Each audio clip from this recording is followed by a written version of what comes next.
তাহলে পরীক্ষা সবার জীবনে আছে, এক একজনের পরীক্ষাটা এক এক রকম। আল্লাহ তাআলা দেখতে চায় যে এই পরীক্ষার সময় আমরা কিরকম রেসপন্স করি, how to deal with the test, কিভাবে এই বিপদ আপদ পরীক্ষাগুলোকে আমরা হ্যান্ডেল করব, ডিল করব। এটা হচ্ছে আজকের আলোচনার বিষয়। বুঝতে পেরেছেন সবাই আমার প্রিয় ভাইরা? তাহলে পরীক্ষাময় আমাদের জীবন, বিপদ আপদ পরীক্ষা এটা মানুষের পিছু ছাড়ে না। সবার জীবনে পরীক্ষা আছে, নবীদের জীবনেও পরীক্ষা ছিল। সাহাবারা জিজ্ঞেস করেছেন, ইয়া রাসূলুল্লাহ আইয়ুন নাসি আশাদ্দু বালাআন ফিদ দুনিয়া, এই দুনিয়ার বুকে কাদের পরীক্ষা সবচেয়ে বেশি? বিশ্বনবী বলেছেন আল আম্বিয়া, এই পৃথিবীতে সবচেয়ে বেশি পরীক্ষা আল্লাহ তাআলা নিয়ে থাকেন নবীদের। কাদের? নবীদের। সুম্মাল আমসাল ফাল আমসাল, এরপরে নবীদের পরের স্তরে যারা তাদের পরীক্ষা, এরপরে তাদের পরের স্তরে যারা তাদের পরীক্ষা, সিদ্দিকীনদের, শুহাদাদের, সালিহিনদের, আল্লাহওয়ালাদের। যার ঈমান যত মজবুত তার জীবনে পরীক্ষাও তত বেশি। চিল্লায় বলেন ঠিক কিনা? তাহলে মুমিনরা, বিশ্বাসীরা, আমরা কি পরীক্ষা বিপদ আপদে ভয় পাই? হ্যাঁ, বিপদ দেখলে ভয় লাগে আপনাদের? ভয় লাগে? হ্যাঁ না, মুমিনরা বিপদে ভয় পায় না, তারা হতাশ হয় না, সুবহানাল্লাহ, তারা নিরাশ হয় না। বিশ্বাসীরা হাল ছেড়ে দেয় না, তারা ভরসা রাখে একজনের উপর। চিল্লায় বলতে হবে তিনি কে?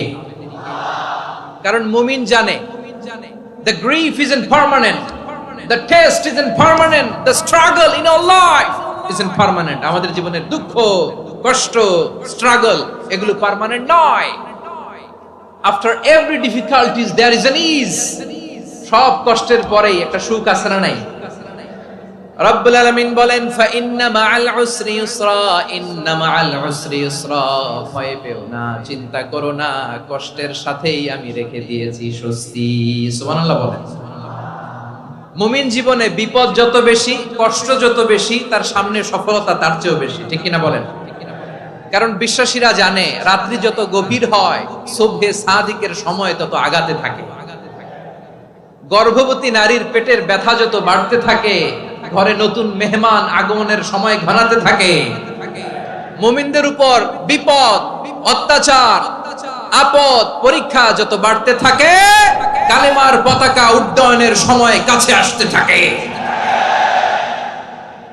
বিশ্বাসীদের এগুলো হিসাব মিলানো অনেক আগে, এগুলো অনেক আগে হিসাব মিলানো।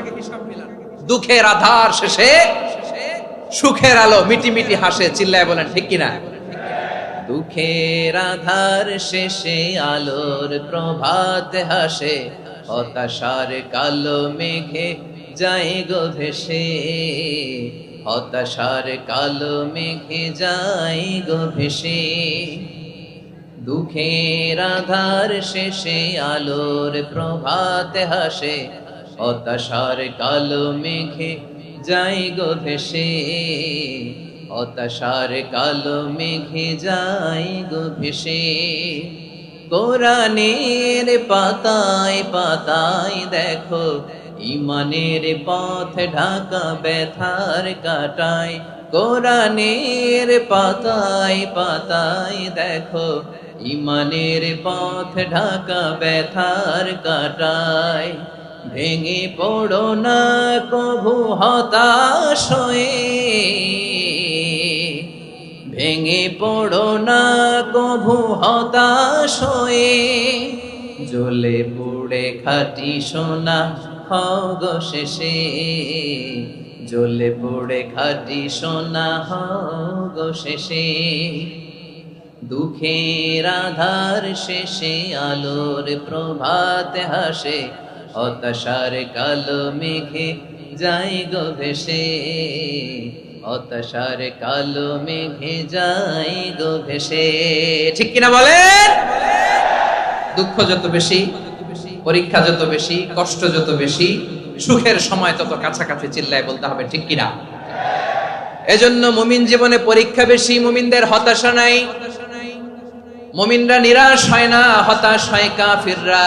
মুমিনরা কখনো হাল ছেড়ে দেয় না, মুমিনরা ভরসা রাখে একজনের উপর, তিনি কে? তাহলে আমার প্রিয় পটুয়াখালীবাসী, বিপদ থাকবে, পরীক্ষা থাকবে, এই বিপদ থেকে আমাদেরকে উদ্ধার করবেন একজন, তিনি কে? আমরা শুধু আল্লাহর উপরই ভরসা রাখবো। রাজি আছেন তো? চাইবো একজন সত্তার কাছে, আওয়াজ করে বলুন তিনি কে? একজন সত্তার কাছে চাইবে। বিশ্বনবী ওনার চাচাতো ভাই আব্দুল্লাহ ইবনে আব্বাস রাদিয়াল্লাহু তাআলা আনহুকে বললেন, ইয়া আব্দুল্লাহ ইবনে আব্বাস, হে আব্দুল্লাহ ইবনে আব্বাস, ইদা সাআলতা ফাসআলিল্লাহ, যখন চাইবে আল্লাহর কাছে যাও। ও আব্দুল্লাহ, যখন চাইবা আল্লাহর কাছে চাও। ওয়া ইদা ইসতাআনতা ফাসতাইন বিল্লাহ, যখন সাহায্য চাইবা আল্লাহর কাছে ফরিয়াদ করো। জেনে রেখো ও আব্দুল্লাহ, ওয়া'লাম আন্নাল উম্মাতা লাউ ইজতামাআত আলা আন ইয়ানফাউকা বিশাইইন লাম ইয়ানফাউকা ইল্লা বিশাইইন ক্বাদ কাতাবাহুল্লাহু লাক। ও আব্দুল্লাহ, জেনে রেখো, মনে রেখো, গোটা বিশ্বের সবাই মিলে যদি তোমার উপকার করতে চায় ততটুকুই তারা করতে পারবে যতটুকু আল্লাহ তোমার নসিবে সেটা লিখে রেখেছে। ঠিক কিনা বলেন?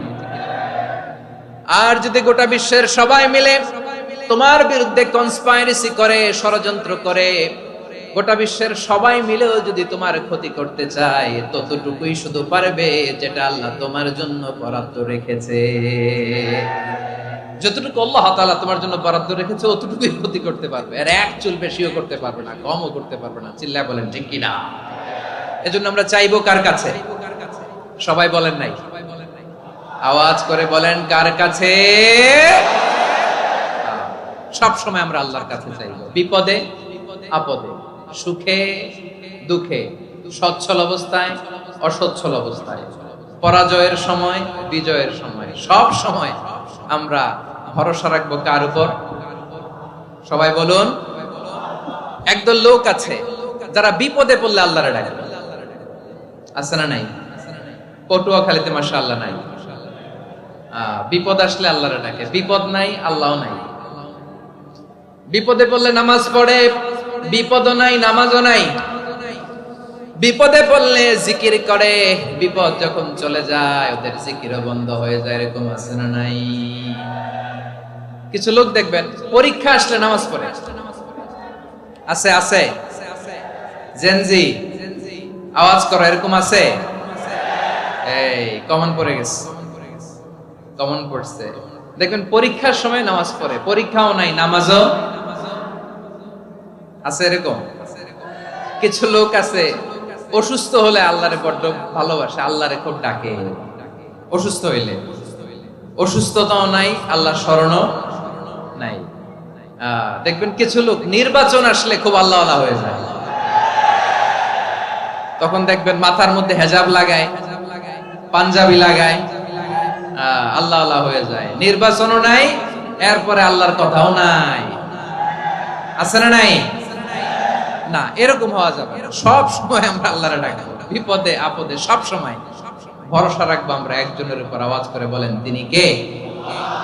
এ কথায় আল্লাহ তাআলা আমাদের চোখে আঙ্গুল দিয়ে জানিয়ে দিলেন, ফাইদা রাকিবু ফিল ফুলকি দা'আবুল্লাহা মুখলিসিনা লাহুদ্দিন ফালাম্মা নাজ্জাহুম ইলাল বাররি ইযা হুম ইউশরিকুন। আল্লাহ বলে একদল লোক আছে, তারা যখন নৌযানে চড়ে, জলযানে চড়ে, সাগরের মধ্যে যখন জাহাজে চড়ে, লঞ্চে চড়ে, তারা যখন তুফানের সম্মুখীন হয় তখন তারা আল্লাহরে বড্ড বেশি ডাকে, একান্ত ভাবে ডাকে, বিশুদ্ধ চিত্তে ডাকে। আবার তুফান থেকে তাদেরকে সেফ জোনে নিয়ে, নিরাপদ জোনে নিয়ে যখন বন্দরে আমি আল্লাহ তাদেরকে ভিড়িয়ে দেই, ওই লোকগুলো আবার আমি আল্লাহর সাথে শিরিক করে। এরকম আছে না নাই? জাহাজে উঠছে, সাগরের মাঝখানে তুফান, ওই সময় দেখবেন আল্লাহ কারে কয়। এই কথা তো আপনাদেরকে বোঝানো সহজ, আপনারা তো নদীর দেশের মানুষ। লঞ্চে চড়েন নাই কারা কারা? দেখি, লঞ্চে চড়ছেন? হ্যাঁ, লঞ্চে চড়ে নাই এরকম একজনও নাই এখানে। আচ্ছা, লঞ্চে উঠছেন কে কে? দেখি। মাশাআল্লাহ মাশাআল্লাহ মাশাআল্লাহ, ঠিক আছে, আপনাদের বোঝানো সহজ। আচ্ছা, লঞ্চে উঠে তুফানের সম্মুখীন হয়েছেন, জলোচ্ছ্বাস, সবাই? মাশাআল্লাহ। তো এই ওয়াজ তো আপনাদের মুখস্থ, ঠিক কিনা বলেন? আমার বলার দরকার নাই, বলেন। মাঝ নদী, তুফান, জলোচ্ছ্বাস, জলের মধ্যে উচ্ছ্বাস, ঢেউ, টর্নেডো, সাইক্লোন, মেঘের ঘনঘটা, পরিবেশ ঘুটঘুটে অন্ধকার, লঞ্চ একবার এদিকে আরেকবার ওইদিকে, ভিতরে কি অবস্থা হয় বলেন তো? হ্যাঁ, তখন মুসলিম আল্লাহর ডাকে, হিন্দু আল্লাহর ডাকে, ঠিক কিনা বলেন? আস্তিক আল্লাহর ডাকে, নাস্তিক আল্লাহর ডাকে, ঠিক কিনা? লঞ্চের ভেতর, স্টিমারের ভেতর কান্নারে রোল পড়ে যায়, চিৎকারের রোল পড়ে যায়, সবার মুখ দিয়ে শুধু একটা আওয়াজ, লা ইলাহা লা ইলাহা লা ইলাহা সুবহানাল্লাহ আলহামদুলিল্লাহ লা ইলাহা। আল্লাহ নামের জিকির করবে যারা, আল্লাহর কাছে প্রিয় তারা, আল্লাহর কাছে প্রিয় যারা, জান্নাতে প্রবেশ করবে তারা, জোরে লা ইলাহা লা ইলাহা ইল্লাল্লাহ লা ইলাহা ইল্লাল্লাহ মুহাম্মাদুর রাসূলুল্লাহ সাল্লাল্লাহু আলাইহি ওয়াসাল্লাম। আমার প্রিয় পটুয়াখালীবাসী, তাহলে লঞ্চের ভেতরে যখন আমরা তুফানের মধ্যে পড়ি, তখন সবাই মিলে আমরা একটা নামের জিকির করি। নামটা কার? মুসলমানেরাও ডাকে, হিন্দুরাও ডাকে, আস্তিকও ডাকে, নাস্তিকও ডাকে, সবাই ডাকে একজনকে, তিনি কে? আবার দেখবেন ওই আল্লাহ তুফানের পরে, ঝড়ের পরে ওই লঞ্চটাকে যখন সদর ঘাটে ফিরিয়ে দেয়, আবার আমরা নাফরমানি শুরু করে দেই।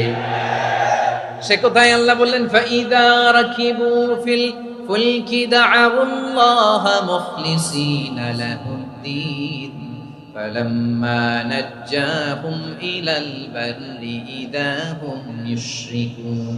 সাগরে যখন তুফানে পড়ে আমি আল্লাহর ডাকে, আবার আমি আল্লাহ যখন বাঁচিয়ে দেই, আবার আমি আল্লাহর সাথে শিরিক শুরু করে। আমরা কি এরকম হতে চাই নাকি? এরকম করবেন? হ্যাঁ না, আমরা তুফানে পড়লেও আল্লাহরে ডাকি, আবার বাঁচায় দেওয়ার পরেও ডাকি কারে? আল্লাহকেই ডাকি। বিমানের মধ্যে মাঝে মাঝে দেখবেন যে এয়ার টার্বুলেন্স হয়, জানেন? এয়ার টার্বুলেন্স জানেন তো? মাঝে মাঝে বিমানটা বাউন্সিং করে, বাম্পি, ভেরি বাম্পি ওয়েদার। শুনেন নাই? 40,000 ফিট উপরে যখন থাকে, তখন পাইলট মাঝে মাঝে বলে, dear passengers, ladies and gentleman, right now we are flying 40,000 feet above the ground and we are passing very air turbulence, very heavy air turbulence right now. Please fasten your seat belt. দেখবেন মাঝে মাঝে পরিবর্তন হয়েছে, ফলে এখন বিমান shaking করে বেশি, বাউন্সিং, বাম্পি ওয়েদার। তো বলেন তো, 40,000 ফিট উপরে যখন আপনি, কয় হাজার ফিট? সবাই বলুন কয় হাজার ফিট? 40,000 ফিট উপরে যখন আপনি, তখন যখন বিমানটা এরকম বাউন্সিং করে, সবাই যখন ভমিটিং করে বিমান নষ্ট করে দেয়, বমি করে, তখন বাঁচানোর কে আছে আল্লাহ ছাড়া? কেউ আছে? ওই মুহূর্তেও সবাই মিলে একজনের ডাকে আওয়াজ করে বলেন, তিনি কে? মাঝে মাঝে কিছু সোশ্যাল মিডিয়ায় কিছু ভিডিও পাওয়া যায় যে হেভি যখন এয়ার টার্বুলেন্স হয়, 10 সেকেন্ড 15 সেকেন্ডের কিছু ভিডিও পাওয়া যায়, বিমানটা এরকম বাউন্সিং করছে, বাম্পি ওয়েদার, কাঁপছে, মানুষগুলো বমি করছে, অক্সিজেন মাস্কগুলো সব ঝুলে পড়েছে, বিমানটা শুধু কাঁপছে।